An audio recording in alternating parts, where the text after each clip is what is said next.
নিরামিষ তরকারি এইভাবে একবার করে খেয়ে দেখুন, খেতে কিন্তু দারুণ লাগে। গরম কড়াইয়ে দিয়ে দিন পরিমাণ মতো তেল, তাতে 2টো শুকনো লঙ্কা দিন আর 5 ফোড়ন দিন। এবার একটু নাড়িয়ে নিয়ে দিয়ে দিন কেটে রাখা সব সবজিগুলোকে। এই সবজিগুলোর মধ্যে আমি দিয়েছি আলু, বেগুন, পটল, মূলো, কাঁঠাল বীজ, একটু ডাঁটা আর কুমড়ো ডোগা।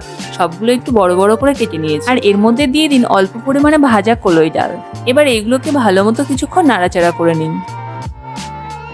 কিছুক্ষণ নাড়াচাড়া করার পরে এবার দিয়ে দিন হাফ চামচ লবণ আর অল্প একটু হলুদ আর কয়েকটা কাঁচা লঙ্কা চেরা। আবারও কিছুক্ষণ ভালো মতো নাড়াচাড়া করে নিন। কিছুক্ষণ নাড়াচাড়া করে নেওয়ার পরে এবার দিয়ে দিন কেটে রাখা কুমড়ো পাতাগুলো। এগুলোকে এবার ভালো মতো নাড়াচাড়া করে মিশিয়ে নিন। এবার সবকিছু ভালো মতো মেশানো হয়ে গেলে ঢাকা দিয়ে রাখুন কিছুক্ষণের জন্য। 5 মিনিট পরে ঢাকাটাকে তুলে নিন আর সবজিগুলোকে ভালো মতো নাড়াচাড়া করতে থাকুন। কিছুক্ষণ নাড়াচাড়া করে নেওয়ার পরে এবার দিয়ে দেবো হাফ চামচ চিনি। এবার একটু ভালো মতো নাড়াচাড়া করে নিয়ে দিয়ে দিন পরিমাণ মতো জল। এবার জলটা দেওয়া হয়ে গেলে সব সবজিগুলোকে ভালো মতো মিশিয়ে নিন আর ফুটতে দিন কিছুক্ষণের জন্য।